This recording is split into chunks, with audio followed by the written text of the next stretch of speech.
Welcome back to Next Stage Podcast, everybody. We got Sean MacKay in the studio today. He's been a good friend of mine since high school. We actually met over music, so I wanted to have him come in and talk about that stuff. He's like a collector of all sorts of music memorabilia and also types of different mediums in which we consume music, from records to cassettes to CDs. We were just talking about that. And he's been to a whole lot of shows, like a huge music fan of all sorts, and plays guitar as well. So we wanted to have a conversation just about like the nature of consuming music and the way that it's changed over time. But before we get into that, let's be a little informal here. I think the way we met is we were in the same classes in high school, and you saw that I had written like band names on my notebook, I think. Yeah, and I just remember some of them. It might have been... I remember Pink Floyd was a big one. It was also at the time where we were early in high school, kind of, smoking pot for the first time, just like kids, and discovering the music that comes along with it. And I do feel like that, our parents also had a little impact on, what we grew up listening to, because that kind of transcended to what we were, which obviously morphed into other things over time. But Well, I just remember your dad's like studio or like record store in the house that was like wall to wall, like collectible records and CDs and books and everything. And it's like the first time I remember coming over there, I was like, I feel like I'm in a record store, you know? So you grew up with that stuff. I did. And, it's something that you just, always had music on, cooking dinner, just hanging out. It was like always something was on, and you learn from that stuff over time and become, your own man when you first go to high school. And you're, I remember between the football guys listening to Metallica and, even when Rage Against the Machine was at a really good point in like 99 when we were, and your brother was a little older. So, it was, in like the earlier Rage. And then I distinctly remember when the Battle Los Angeles came out. Yes. And it was like probably one of the first times I drank, but I remember we got the CD and like furiously opened it up in your basement with a couple people and like just could not wait. That's how you had to consume music back then, was you literally had to go to the store, purchase a CD, go and pretty much listen to it, the whole way through. We hadn't, other than what you heard Guerrilla Radio maybe on the soundtrack, on the radio, maybe. Yeah.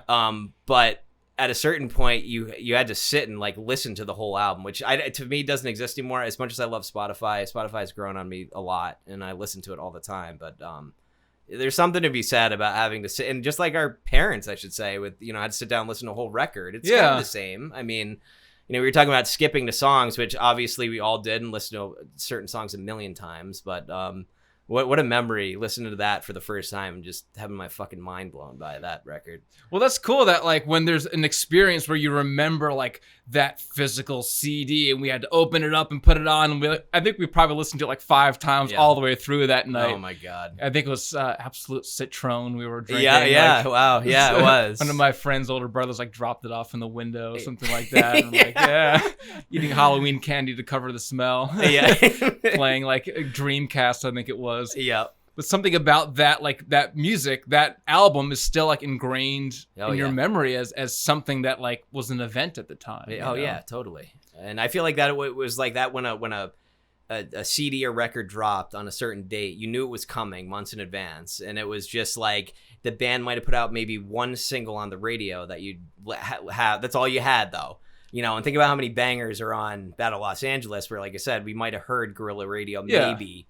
But then came Testify, Sleep Now in the Fire. I remember really dug Maria, which is a damn good Rage song. Yeah. And just like, it's just like discovering something. Like even in a book, if, reading something that you never, seen before or, even thought about before. It's just like that. Well, yeah, that's what's kind of, I guess, a little bit, I don't know if you agree, but maybe kind of gets lost in the Spotify generation where like singles are put out. In a way, it's a little bit of a return to the old, like 50s where people put out singles, but it's like, I'll find out a new band, like, oh, a new single out, like, let me listen to that. But there's not an experience with that. Yeah. No, I agree. I think the amount of music and, how easy it is to get it is a good thing, because it exposes you to more stuff, especially with some of the extreme stuff that I listen to now that I never would have perused at a record store and picked out. Yeah. That at least I I should say now can listen to it, figure it out. And I love buying the physicals anyway. So if I dig it, I'm going to buy it. But like the singles, for example, like I remember I have the Foo Fighters Big Me single. Yeah. I mean, from like 97. And that's like kind of rare now, you know, to get like a you know, a single or a Japanese import or, you know, something that it doesn't, you know, you really have to seek it out these days. I still do, but it gets lost. Well, yeah, I guess because maybe, as you said, it's so easy to access, and it's like all of the music in my pocket all the time. Like, it seems like it's cheap. Like, oh, it's not worth anything. Yeah. Like, I can just skip this, go through that. You know, but when you had to like sit with like a physical thing and you have it, and that's another part of it that I think about, one, in going through like my parents' old crates of records and stuff, and then pulling out records and like, oh, my parents listened to this at some point in time, and I'm getting like their like playlists of their youth through that. Yep. And then there was CDs that we'd have, and like, what do I want to listen to? You look at your collection, and now I'm like, I go to Spotify and I like blank out. I'm like, what do I even like? Yeah, exactly. You know? Yeah, I know, totally. It's weird because I've curated so many playlists, I'm sure you have too, that sometimes now actually I haven't. That's why I wanted to have you on, because you're like an expert on that stuff. You introduced me to that world. It's dangerous because I have so many. I feel like at this point, I mean, I make them of set lists of shows I've been to, you know, stuff where, like, for example, when the whole George Floyd thing was happening, I made a George Floyd mix.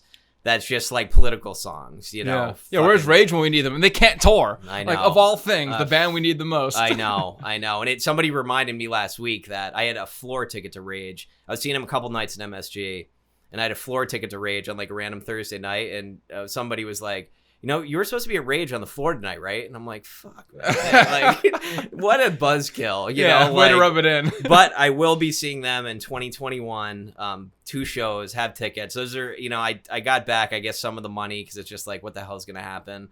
I'm not giving up those Rage tickets because I had to, like, you know, kill myself to get those tickets. And the floor my friend got, and I'm like, please, just hang on to them. Do whatever you can, you know? And but you were saying you made a George Floyd playlist that you were curating at the time, and like, what was it? Is that common that you get inspired by something that's happening and say, like, let me make a playlist about this? Yeah, definitely. The George Floyd one, I mean, think about how many political songs there were. Yeah. And just the kind of, you know, anger that everybody, I guess, in America felt at the time. I mean, what you know, what did you think about when you saw that happening? And if you look at that playlist, it's, you know, it's anything from Fuck the Police to, you know, Tracy Chapman songs to Woody Guthrie songs to, you know, there's a long, you know, chain of political, you know, politically charged songs that just inspire people.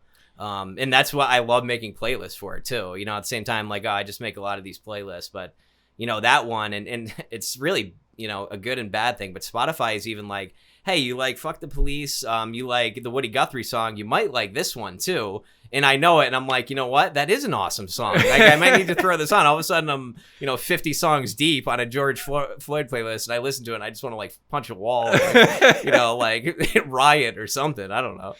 Well, that's interesting that you mentioned that it comes from a variety of different periods in music and generations. That's like, there's obviously a lot of themes that kind of travel through music, you know, and kind of like speaks to, you know, there's a human spirit, if you want to call it, or human condition that keeps going throughout the years. Yeah, for sure. There's like, you know, there's certain music, even today, that you can listen to. Like, some of even the Grateful Dead stuff from the early 70s is like, it doesn't even matter what year you're going to be listening to it. We're already 50 years past it, and it's just like, wow. Like, it's just fresh, and it's awesome. I feel like there's a lot of jazz too, like even some of the John Coltrane stuff, and the Kind of Blue is still might be one of the best albums, like, just ever, period. Yeah. But like, when the hell was that made? Like 59 or something, you know? It just, certain things just like permeate time.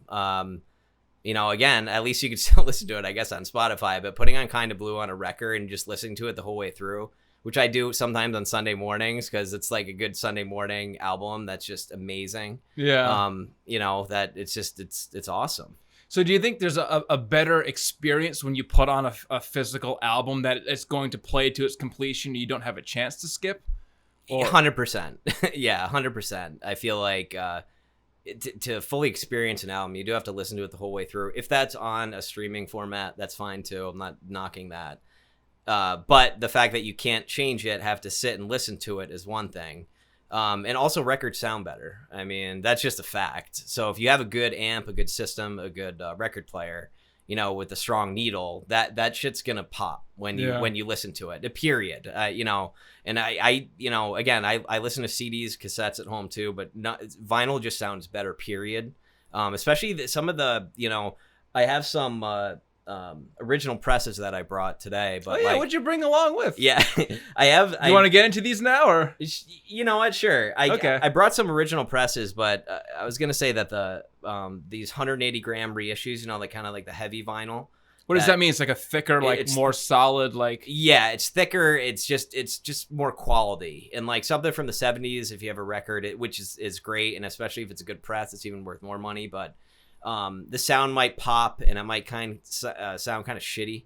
The original presses, if you have a good mint press of anything from back then, it's going to be worth money. But the 180 gram is thick and sturdy and will last. It's usually remastered. It just sounds better. So is it that they actually use a different material to make it so it's not going to be like as influenced by the needle, not going to warp or anything? That's a huge part of it, because it's. Yeah. I think it weighs 180 grams, so it's just thicker. Yeah, it's just like more diesel, so it's not gonna. You know, if you put it on your shelf and it rains, it's not gonna warp or sound like shit or whatever. Yeah. Yeah, what'd you bring along with you? I wanted you to bring some crown jewels of your collection, because you're such like. I mean, over the years, I've heard, you know, a lot of the different things that you've been into, and you go through a lot of different phases. And that's what I love about you, is because you're like, you appreciate all types of music. Yeah. You can be like we share a lot of these like extreme, like grindcore, crust punk, black metal bands, but then you're like John Coltrane. Yeah. You know, and then it's like everything in between, which is awesome. Yep. You know? Yep. And you know, even the extremes of some of the shit I listen to now, like noise and yeah, like you said, crust punk and power violence, just crazy shit that I love. I can't even explain it, but to me, there's similarities in like hard jazz and even like you know, dubstep, even though I don't necessarily like that at all, but it's just there's like extremes that are all fall under the same roof. Opinion. When anybody's pushing like the boundaries of, okay, we've gone this far with it, can we push it a little further? Yep. Like that's where it's interesting. Like even though it might not be, oh, I want to throw this on at a party. Yep. There's something, if you're a true like, you know, music appreciator, you want to see someone move the ball a little bit further. Yeah. Yeah. You know, even if it's not like, oh, I love this song, you're like, but look where they went with it. Exactly. Like, who expected that? Well, that's been happening since the 60s, though. I mean, you know, certain bands tried to push that limit, and it's just been getting pushed farther and farther with all different kinds of genres and branching off into, you know, say Chuck Berry was the,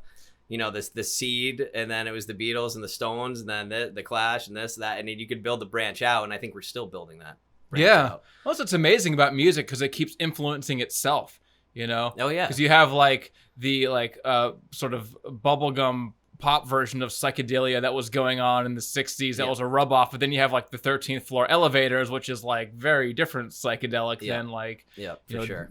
the other types. And then it keeps just growing. And now there's like these new psychedelic bands that bring electronic stuff in. And you know, it's all good.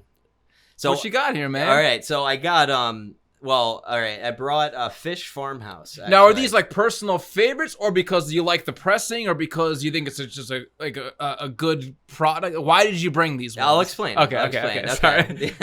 So I brought. This is probably my most expensive vinyl. I actually got it from my dad. Fish's Farmhouse, which is like a staple album. I'm not even that big of a Fish fan. I do like Fish, I will say. I need to see him live because Fish live is fucking awesome.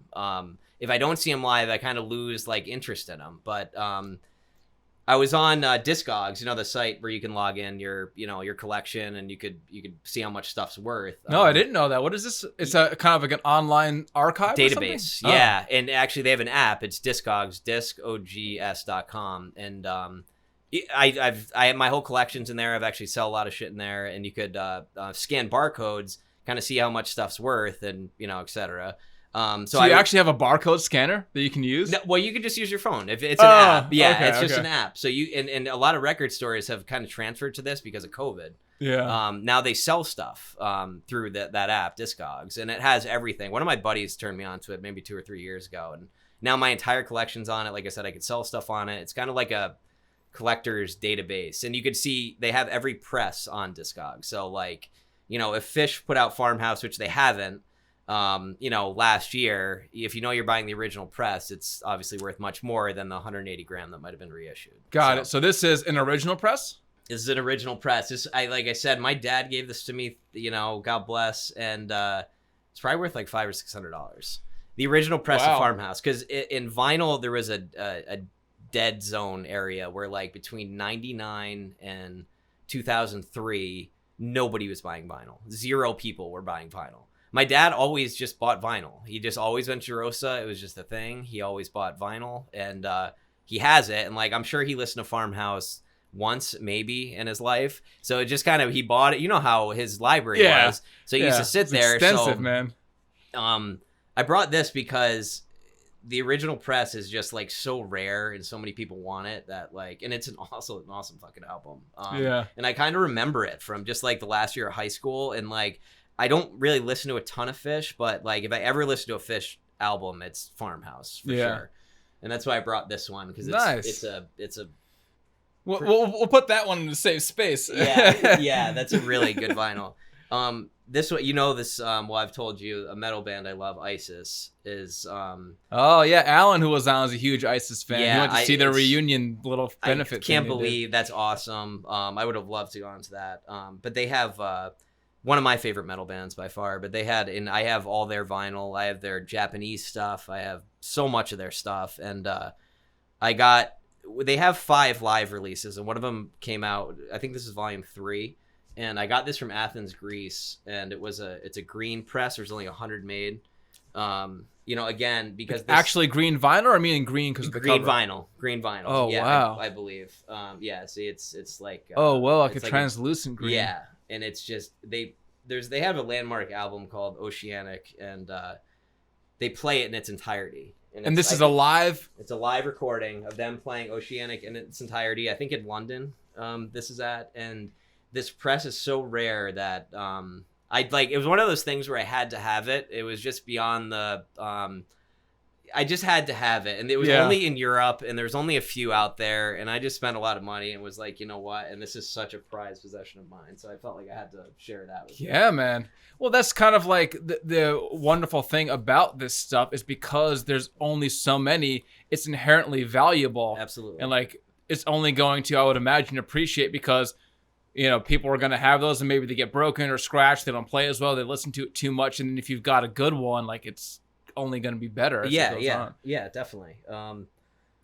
That's the thing. If there's only a certain press of anything, that's it. There's no more. And think about if you have to save anything. We were talking about cassettes earlier. If you have to, all right, so maybe every single person in the U.S. in 1988 had a copy of Appetite for Destruction. So that might not be worth shit now because people still might have it. Yeah. But say like a weird like James Gang album that's on cassette that like not a lot of people had, might be worth something now. Right. That's the whole thing of it. My next vinyl here, Full of Hell, who just blew me away when I saw them live, and now I'm really into them.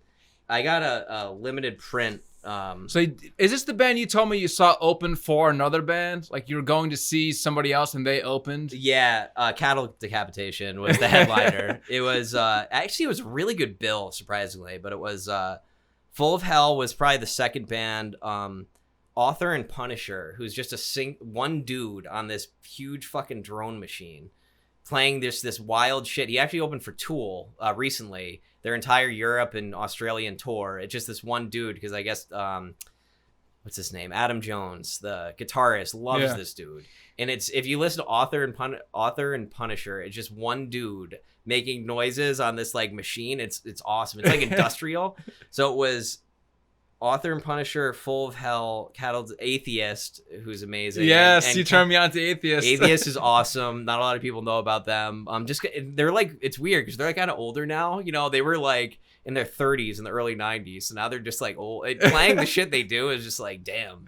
And then Cattle Decapitation, who's kind of just like again, they're not really my style, but like they're definitely the biggest band amongst like kids, and just like they have a lot of fans, and everybody else is a little, I want to say underground or not a lot of people knew about or whatever, but that was the whole joy of that bill. And so you saw this band on that bill, and then you want to buy their vinyl. Blown away. Now, what made you want to buy the vinyl after seeing them? Well, what happens when you see an unknown band and you're like, I want to buy their vinyl now?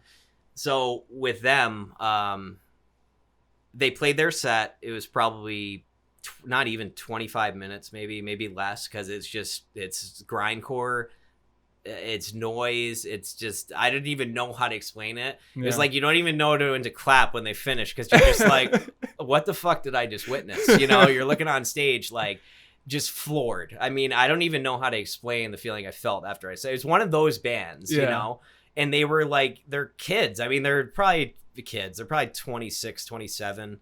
They're absolutely younger than I was, just pushing the boundaries to in your face, like just, got the whole respect of the crowd, Right. It's one of those things where the song ended and everyone's like, is it over? And kind of like look around and be like, it's just like craziness to like just dead silence. You're just like, you can hear a pin drop and it's just like, I don't even know what to do. You don't mosh, you don't do anything. You're just like, whoa, and it was amazing. So what made me buy I became a fan. So kind of dug into their whole catalog, looked into their rare shit, and their I shouldn't say this is their big album, but their an awesome album, Trumpeting Ecstasy. That's signed on the back. What is that? Is that a number of like that's so many? So this is a press they made of where they only included this little gatefold. It was the first 100 they made, and this is 81 out of 100. This little. Okay, so that's like a specialized like art. It looks like some kind of like ink. It's like a print. sleeve. Yeah, it's a sleeve. It's like a print that they put in with the first 100 issues. And, okay. Again, just because I wanted to talk about that, because it was just a band that just shit. It blew you away live. You're like, I gotta buy their. It did, album. and I see a lot of bands live too. I go to a show. I should say before COVID. Yeah. I think I told you I had to cancel nine shows. Yeah, you were always going to shows. Even in high school, I remember you'd be going on like school nights and stuff, and seeing Slayer and Pantera. And whatever. I saw Meshuggah like on a Tuesday night in high school. I think I was 17. It was just like, just again, what greater form, in my opinion, what greater form of entertainment is there than a fucking a live show? I mean, there's nothing else I'd rather do than be at a show. So. And do you consider it like a sign of like respect to the band when you see them and then you want to buy their vinyl? Like you're kind of like saying like, I appreciate you. Absolutely. And it with Full of Hell, which is so weird this happened, but their van got stolen like 2 days after their New York City show. Whoa, so that's where you were at? No, I think they got it stolen in Atlanta. Yeah. So they played, whatever, Baltimore, Philly, New York. They're going back down south. It was like Raleigh. They played Atlanta, and their van got stolen. Whoa. So they still have like 3 or 4 more dates left of the tour, and they put out a GoFundMe, just like, I'm like, people have to see this band. In my mind, I hadn't even really tapped into their catalog yet. I just started like getting into them after I saw them. And I was like, people need to, I was like, I wonder if people are going to donate to them. Yeah. I think it was $50,000 what it was set at. And, they had like,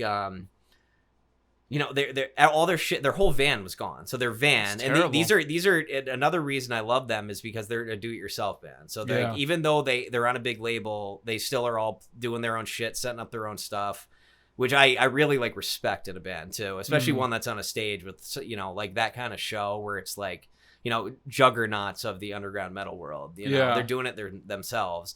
And they had $50,000, I think, within like 3 hours. Whoa. I think within 3 hours, and they actually had to shut it down because they got up to 80. It started to creep up at the end of the day, and they were like, well, that's cool that they shut it down. Like, we're not being greedy here. Well, they said they only needed 50 to get all their shit back in the van, and they gave the 30 to charity. So holy crap. Yeah. That's like... So but again, there's some kind of respect you have to give to a band like that, because like, for example, like say the Eagles now, I have nothing but respect for the Eagles, but I was talking to my dad the other day about going to one of their shows, and he's like, yeah, it's like $5.50 a ticket. And it's just like, what the, at a certain point, are you serious? You got to play Madison Square Garden, charge $5.50 a fucking ticket. Like what, how much more fucking money do you need? Where I kind of respect the, like, the Full of Hells of the world, where they're just, I feel like they're kind of like us, where it's just like do it yourself. earn what you earn, earn everything. They probably played Europe like 5 times at this point, played Japan, because that's the thing, like that kind of shit is all over the world. It's not like only in the States. As much as I love jam bands, like they're not really playing like other places in the world. They're playing America for American people, love them. But like Full of Hell's like a big in Japan, small big in Japan, they're not, and like, they're playing Russia and shit, and like, it travels more. Yeah, I mean, they're doing these crazy, 60-day tours across Europe, played 45 shows. Yeah. Again, there's something to be said about that. Absolutely. Well, that shows like that the music is transcending more than just like a local area, Yeah, for sure. It's great to like find out, like you said, like being kind of in that underground sort of scene, you get to see that like there's a more permeability of music than what you think is like, oh, here's what's popular, here's the top 40, here's who you should pay attention to. Like none of that really. Yeah, what you need to realize, there's an underground in every country in this world. I mean, South America has a kind of a big underground world. I mean, Sepultura came from there, Soulfly. I'm talking about kind of heavy metal because people are fucking pissed pretty much in every country. That's why they love it. Yeah, true. Like think about the northern European, like Norway and Sweden. How many good fucking metal bands came from those places? It's something that like I remember watching the Lords of Chaos, the movie about Mayhem. Yeah. And the movie was good. It was kind of cheesy. Now knowing Mayhem, it's just like it was good. It was a good movie. But I distinctly remember one scene in the movie where he had like a map of the world and like all these little dots of where he used to send Mayhem records to, Euronymous. Yeah. Because he kind of owned a shop and like would send shit all over the world. And he's like, yeah, somebody likes us like here, like there. And he's kind of pointing like all over the world. And it just was like, damn, people do love this shit kind of everywhere, or there's a niche for it, Seeing it shown out that way. Yeah, like it's just interesting, like again, I love jam bands, and don't get me wrong, but like, they're just not listening to them in other places where there's a, even though some people might, there's not like they're not playing shows there at clubs where they're, touring all over Europe and that sort of thing. And that's another reason I just appreciated that band. Nice, man. So what's up next on here? I recognize that album cover. Yeah, I think you do. I hope so. Another, this is again a special from my dad, but the original press of 10. Is that one that there's a whole lot around and they're not really worth that much, or it's just cool to have it because it's cool to have it? A little bit of both. It's pricey, it's hard to find, and the quality, like you can see the condition that this is in. There's no creases, there's no. Yeah, that one's even looks like it's sealed on the back. Is that like an actual seal? No, I think this is something. Well, don't open it here if you don't have to. No.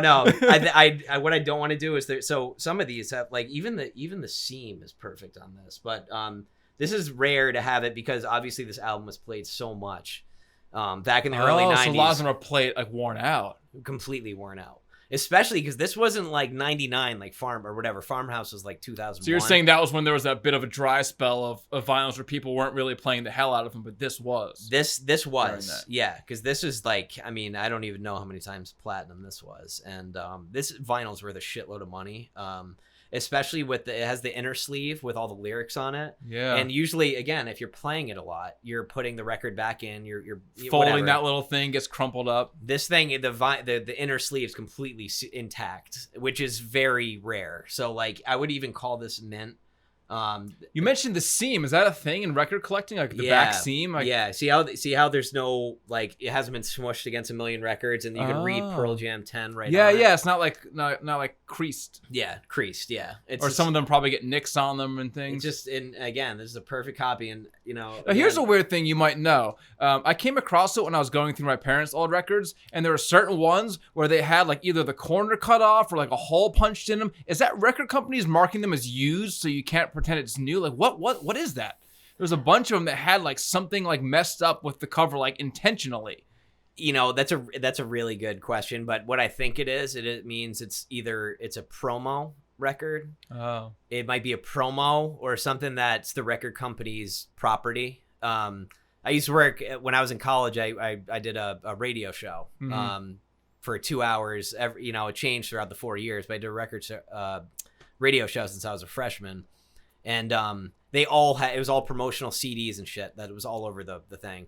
And the barcodes on the back were either hole punched blacked out or something. There was something, and I still have some because obviously I took a few for myself. I actually respected keeping them there and burning them, but a few I obviously just took. Yeah. And that's the only thing I can think of, because like sometimes even when I'm on Discogs scanning shit to like add to my collection, I'm like, oh, there's a hole punch in there. I think that's the same. That was the old school way of cutting it in the corner to be like, okay. you know what? Because technically the record store or the record company gave it to the radio station.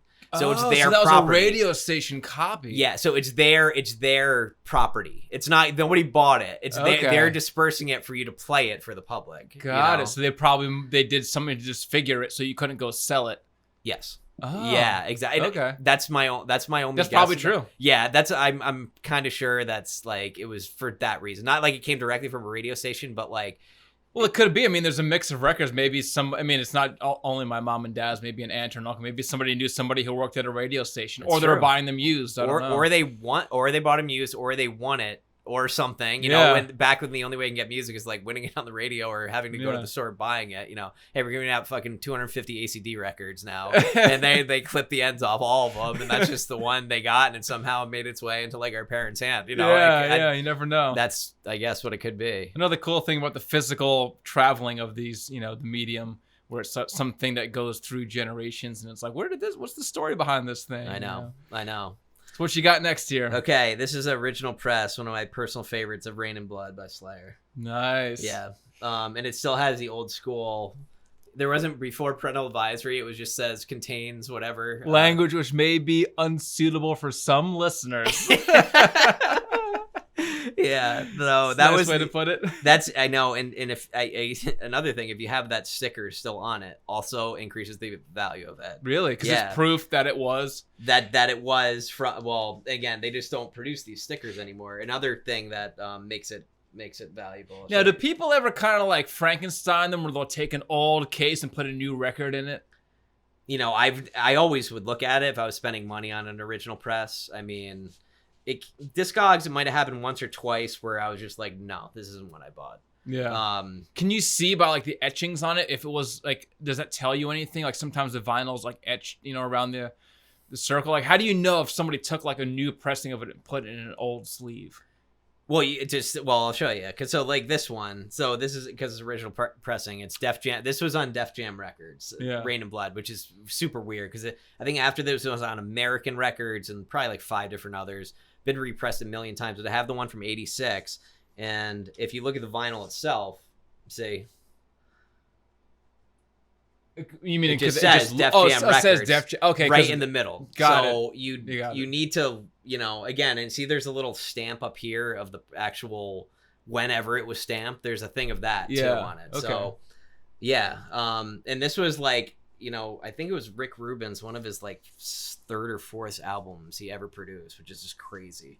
It's amazing how certain producers, like whatever they touch is like the best of that band for the most part, and he's one of those guys. He is. I know. After watching that Beastie Boys doc, I don't know, they kind of shit on him. I don't know. Did you see that? No, I didn't. Yeah, he's so the Beastie Boys put out that documentary on Apple Plus or whatever, and we watched it, and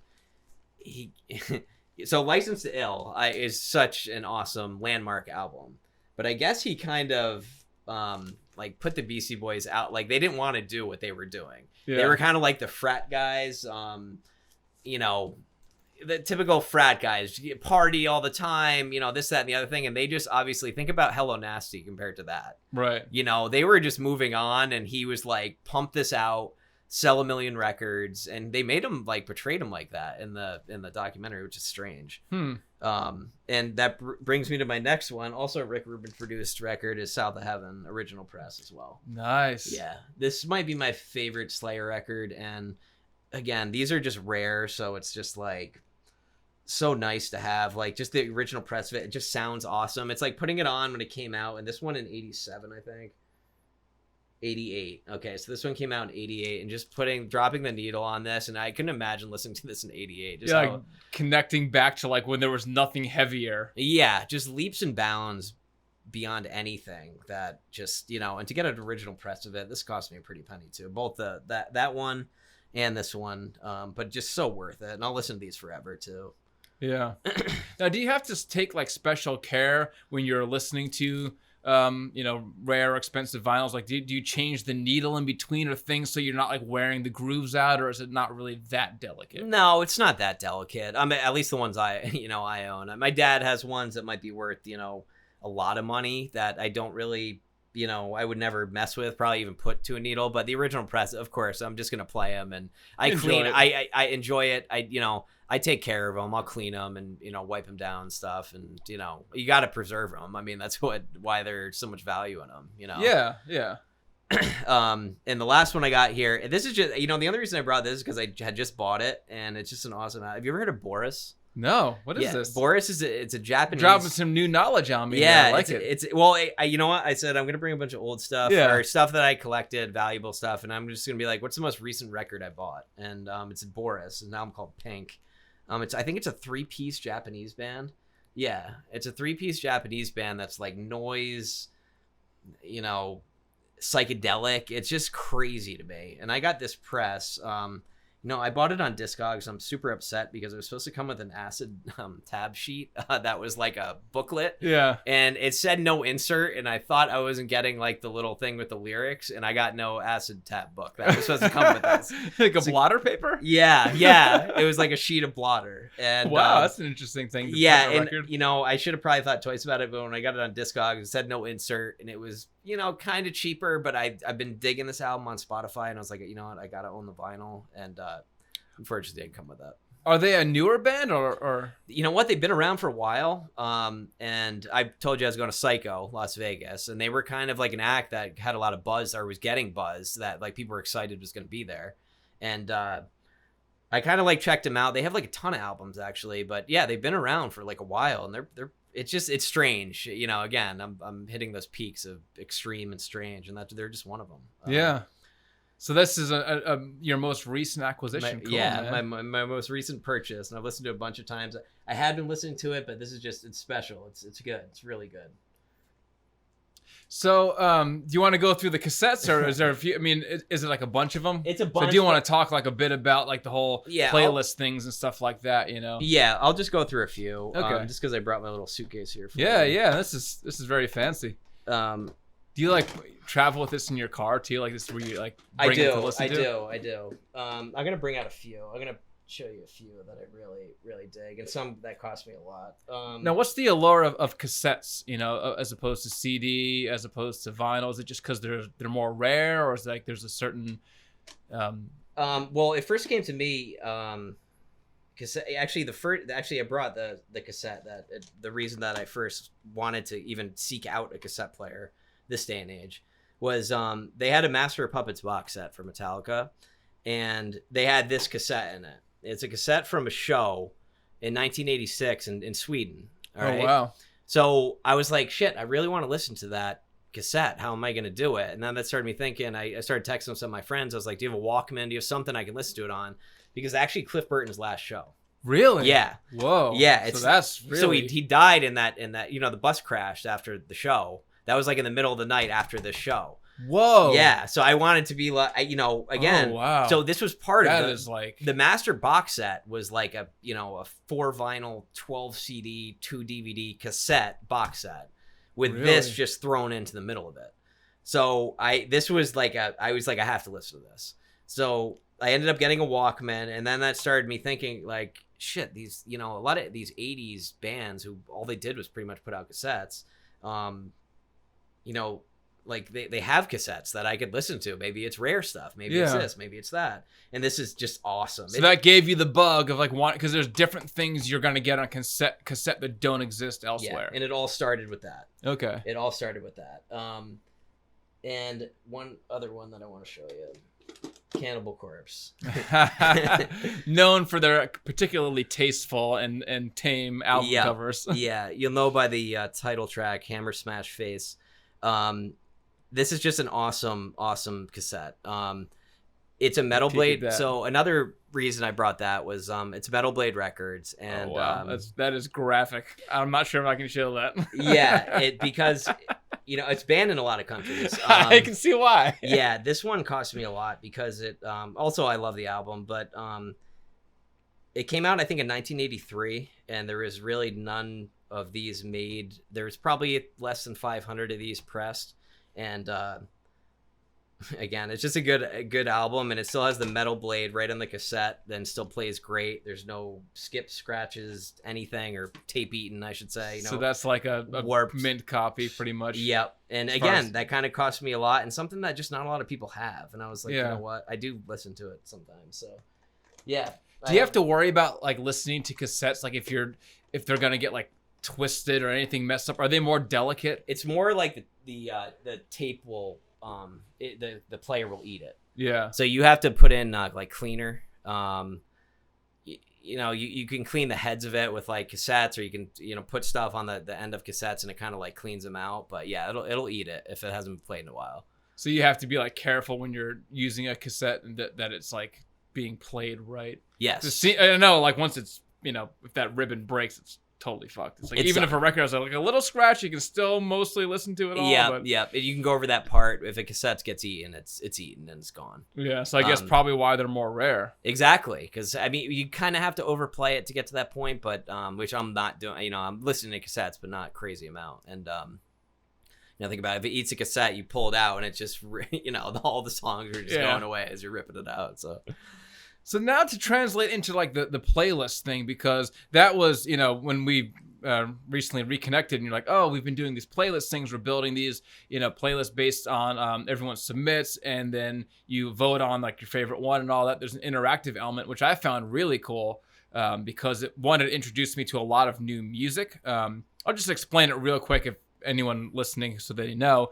It's basically like I don't say a competition, but sort of a competition, where you have a 30-day challenge that everybody in the pool is like contributing each day for whatever the category of song is. It might be a song with the name of a color, and it might be a song that's the song you want to do a cannonball to was one of them, or a song with the city or state you lived in, all these categories, and everyone's submitting, and then you hear the playlist each day, and then you vote at the end of the day. And I'd never done that before, but I found it so... a thing to look forward to, but also very interesting to hear everybody else's contributions. And then you have this huge playlist at the end of the 30 days of like 740 songs or whatever it was. Yeah. So is that something that a lot of people do, or did you and your family kind of like, pioneer that, or how did you find out about that? My sister first mentioned that people were doing, it was kind of like a 30-day song challenge where you picked a category every day. So obviously all my family and a bunch of my friends who obviously all love music, I asked and they were like, sure, we'll do it. And then my sister said, why don't we make a Spotify playlist? I'll put them in order and then we'll vote on them. And it started like that. And we had done, I think you had done the third one, but that was the third one we did. So we did a 30, another 30, and a final 30. And just to let you know, another 30 is in the works. According to my sister. I'll be a part of that. Yeah. Because the categories are getting more interesting and strange. And like, I love it because it's just, well, like you said, it's something to listen to every day. So you pretty much walk into work, or I shouldn't say walk in, because whatever, it gets updated halfway through the day. And you have a 2-hour playlist of stuff to listen to. Some songs some songs you don't. You might like a song. There's so many. I have an ongoing playlist on Spotify that's just songs I like. And if I liked one of the songs that I heard any of the days, I just added them, to this playlist or whatever. Oh, so you kind of mine out of that. I just added it to a master playlist I have, just songs I love. I'm like, you know what, throw it on there. And I kind of like looked through it before, and I think I have like 100 something songs of just songs I'd never heard before that I could just throw on a playlist and like shuffle it. And it's, new stuff to me, I love it. So in terms of like, as we were talking about the ways in which music consumption has changed, there was the physical things of a vinyl, and then the tapes and CDs, and now with like the streaming thing, what do you think that does for the way we connect with music? I feel like the key is actually still going to see a band. If you want to actually support a band, you got to go see them live. Yeah. You have to. I mean, if they come to your town and they're touring, you got to go check them out. I feel like touring's still the key, no matter how you listen to music, because I feel like with my Full of Hell story, if you get into a band enough, you're gonna end up buying all their shit anyway. Like you can get into them streaming or however it may be. You check them out live. I feel like you're actually funding the band and supporting them by buying their merch, going to see them live. purchasing their physicals, you know. And it reminds me of something that I heard recently, that one of the big bands from the 80s, I forgot who it was. It might have been Quiet Riot or something. They were signed to a major. I think it was Geffen Records, right? And they sold, you know, whatever, 600,000 records of what they're, you know, the big one with the guy in the, you know, straight jacket or whatever. Yeah. I think it was them. Mental health. Mental health. And like one of the guys said that, you know, he owns like 5% of his music, essentially. Like he wrote it all, like he wrote the lyrics, he wrote everything. He owns 5% of it. So granted, okay, he sold 600,000 records, but like bands that I listen to, they put it out on these kind of not independent labels. They're majors for metal. Yeah. But say they sell 25,000 records, but they make 100% of the profit. Yeah. I'd so much rather do that. Like these guys do really well doing the do-it-yourself tour, sell your own merch, put out your record with certain presses. You know, say you sell whatever 25,000, like they're set doing that. And I'd rather sell 25,000 records and own 100% of the music than, you know, own nothing and sell 600,000 and nobody gives a shit about you in 30 years. You know what I mean? You're contributing to a big corporate entity as opposed to the people who actually made it. Exactly. So you think it's more important to get the bands get in contact with the bands at like the source, then you know the dollars you're spending are going right to them. Totally. Their merch, I even buy merch I don't even wear or do. I just want to give them money. Yeah, it's like a way like, here, this is for gas money, but I'm going to get a shirt. This is for doing what you do. This is, you know, I distinctly thought that with Full of Hell, because I went and bought a bunch of shit and I was like, you know, a dude from the band is selling their shit. I was like, keep fucking doing it, man. Yeah. Like, this is killer, you know? Like, I'm just showing my support, you know, here it is. Same with the, you know, when their van got stolen, I gave them $100 immediately, just like I guess a lot of people did if they made 75 grand. But, you know, there's something to be said about that I couldn't imagine being a big success. You know, what even Quiet Riot's hit was, I don't even remember. Come on, Feel the Noise, which is a cover of Slade. That's right. And like, it wasn't even their song. You know, being now whatever they are, 60 and not owning shit. It's just like, apparently Def Leppard came off the Pyromania tour and was like 1.5 million in debt.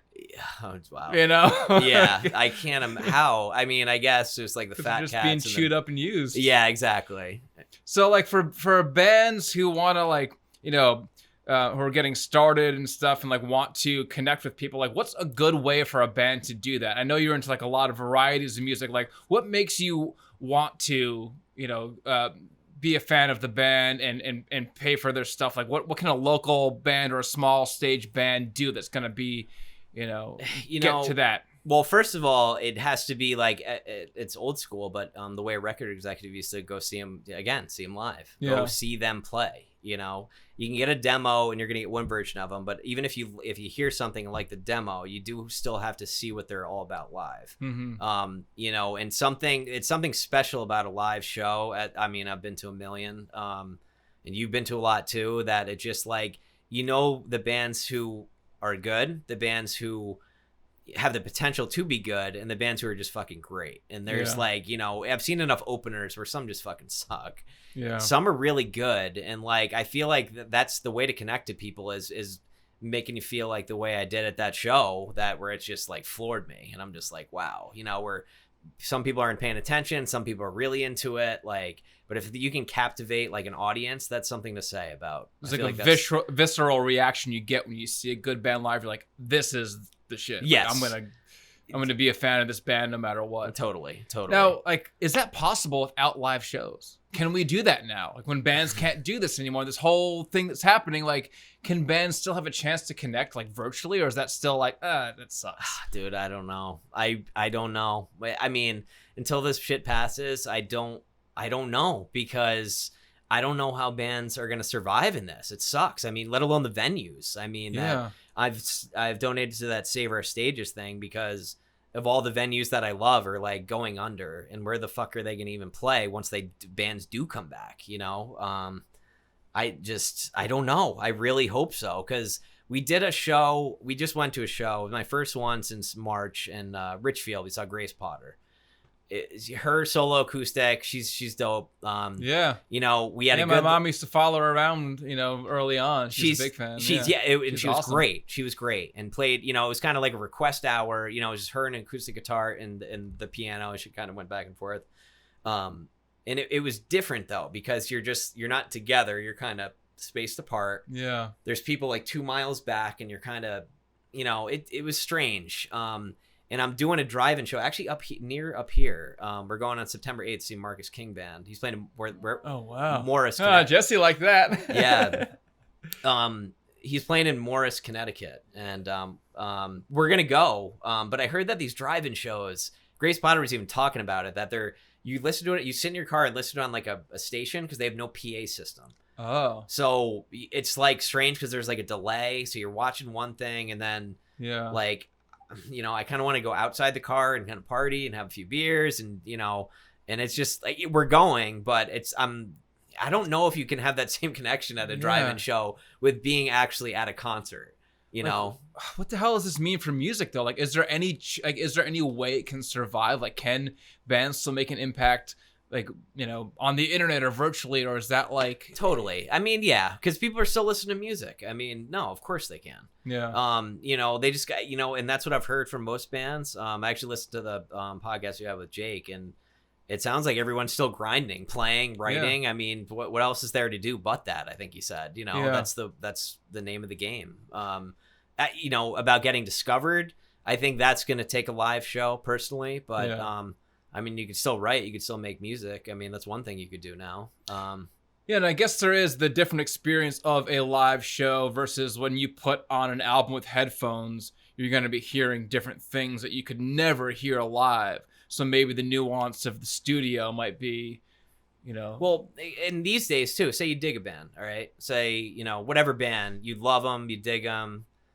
You're probably just going to stream their shit. Yeah. You're not going to buy their stuff. I mean, I probably would, but I'm like a dime a dozen. I'm not every dude. Right. To actually spend money and go out on the physical. And I really hope that continues forever. But thank God there's a record store day coming up, and bands are still all about supporting like independent record stores. And I guess the next step is, again, saving the stages, because they're all, I don't know what the hell they're doing to make money right now.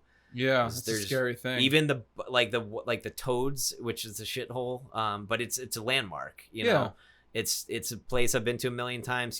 But starting bands need shitholes. They do. No one's gonna sign or get an upcoming band to play at a big venue. There's no way. Yeah, you need those like title pools, those breeding grounds of like people are gonna walk in off the street and maybe pay $5 to see whoever's on stage, like. And then that's that point of contact you talked about. Yeah, it's, with talking about Marcus King, I saw him at Garcia's, which is the little tiny bar attached to the Capitol Theater. So Capitol Theater probably holds like 1,500.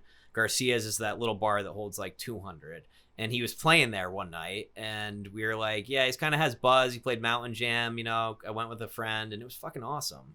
And now he's like, huge now, and he was with Tedeschi Trucks doing their huge summer tour and all the big sheds, and like, SPAC in the Meadows, and all the big sheds around here. And I mean, again, you had to come from and now they're saying Garcia's might close, and I'm like, what the fuck, yeah, it just is brutal, because like you said, you need those places to develop as a band. Yeah, you do.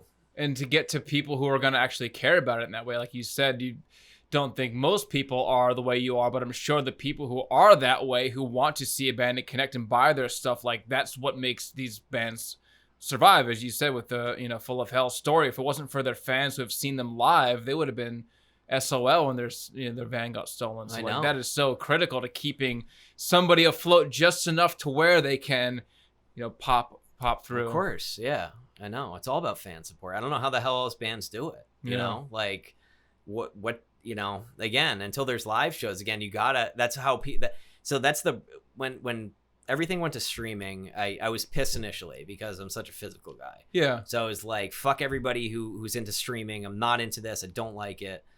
I've come full circle, and I love it now, and I get it. And trust me, I spend plenty on physicals, and any band I support fully.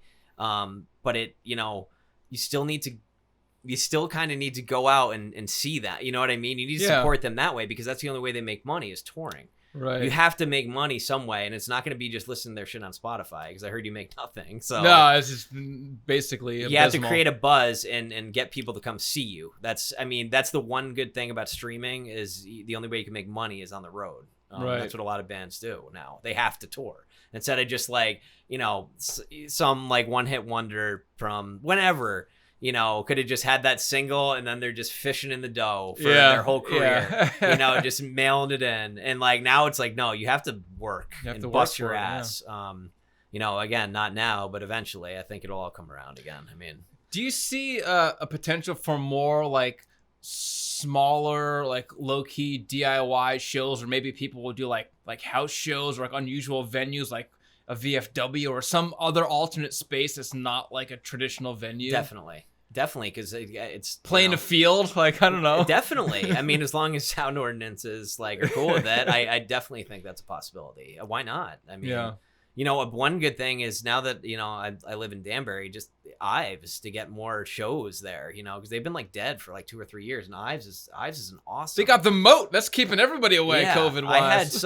I've seen some of the. So we saw REO Speedwagon there for free in high school. Yeah, I did. BJ was working there. Yeah, we both went together. I remember that. That's I worked at Ives. You're like, I'll see. I can't fight this feeling anymore live for free. Like, me too. I know. Ives is like a landmark, and when I worked there in high school, where Sheryl Crow, Willie Nelson. I saw so many working there. I got paid for the day.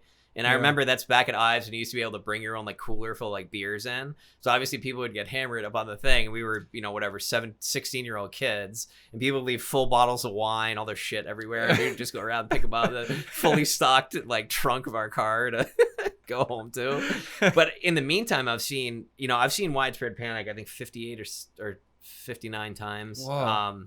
Damn, man. All over California, Texas, Mexico, Mexico I saw in 2020. I have a 2020 tour shirt because I recently saw him in Mexico in like January. Wow, that was like right at the end. It was right. And I remember you texted me from that show. I did, and I saw him at the Beacon Theater actually in the end of February too. So I've seen him 6 times in 2020. Just the fact that that's even a possibility. I've seen a band 6 times. Yeah, in 2020. That's a keeper for that. But I tour saw him in shirt. Danbury. They played Ives like one summer, and I knew like 100 people at that show. And Wow. I've saw, big jam band acts, always kind of Gov Mule, Yonder Mountain String Band, Humphreys McGee. All these bands came to Ives, like String Cheese Incident. I'm not even a huge fan of them, but whatever. Yeah, again, if they're playing in Danbury, like, and right now I'm like 2 minutes from it. Again, it's such a way to get bands to come, back to venues like that. Like you said, like the forgotten ones, Right. I feel like those might make a comeback. Shit. Yeah, maybe it'll be a more of like a local groundswell thing that'll take over. I mean, I'm sure the music will survive. It always has throughout human history. It's unfortunate that the paradigm has shifted so much, and we might lose some long-standing venues that are operating a certain way. But yeah, hopefully the music does prevail. So I know. And do we know what? Okay, so the last pandemic was in 1918, right? What was the transit? That's an interesting thing to see. Yeah. What was the transition? Because was it like big bands back then, or I don't like even know if we were there. Yeah, if we were at big bands yet, because there was like obviously when there was the pandemic, again, what the hell were people do? I don't know. Yeah, I would love to halls or something. Yeah, I don't. Well, again, you couldn't do anything for a little while, so I wonder how music transitioned back then. That's actually right. Maybe going into the 20s, there was like the speakeasies and things, but that was because of prohibition. But maybe people were doing more like smaller private things. I don't know. I know. And like, I guess jazz was just like, in New Orleans was a metropolis at that time, where jazz was like a mixture of all those things. Yeah. But that's just New Orleans. But I think it had permeated to like New York City and the West, San Francisco and stuff. Probably, yeah. It's I'd be curious to know about I know. that. We got some homework to do. Yeah. Yeah. But yeah, man, I mean, I think we've kind of covered a lot of the stuff here for now. This was a great conversation. I'm so glad you came on, like, and brought some of these things. I mean, just showing how long-lasting music is throughout the generations, that there's these vinyls, there's these tapes, now we're in streaming, but there's still new ways to interact with streaming, with these playlists that give you new ideas and new bands to listen to. It's like, no matter what, music seems to find a way. Yep.